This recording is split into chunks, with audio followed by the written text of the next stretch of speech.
أعوذ بالله من الشيطان الرجيم. بسم الله الرحمن الرحيم. يسبح لله ما في السماوات وما في الأرض، الملك القدوس العزيز الحكيم. هو الذي بعث في الأميين رسولا منهم يتلو عليهم آياته ويزكيهم ويعلمهم الكتاب والحكمة وإن كانوا من قبل لفي ضلال مبين.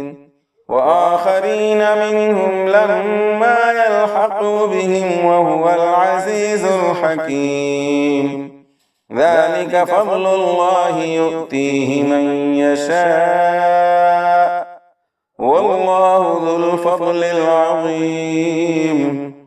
مثل الذين حملوا التوراة ثم لم يحملوها كمثل الحمار يحمل أسفارا، بئس مثل القوم الذين كذبوا بآيات الله والله لا يهدي القوم الظالمين. قل يا أيها الذين هادوا إن زعمتم أنكم أولياء لله من دون الناس فتمنوا الموت إن كنتم صادقين، ولا يتمنونه أبدا بما قدمت أيديهم والله عليم بالظالمين. قل إن الموت الذي تفرون منه فإنه ملاقيكم ثم تردون إلى عالم الغيب والشهادة فينبئكم بما كنتم تعملون.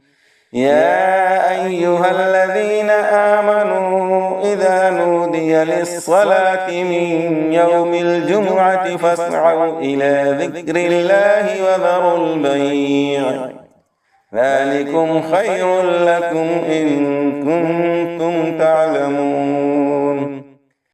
فإذا قضيت الصلاة فانتشروا في الأرض وابتغوا من فضل الله واذكروا الله كثيرا لعلكم تفلحون.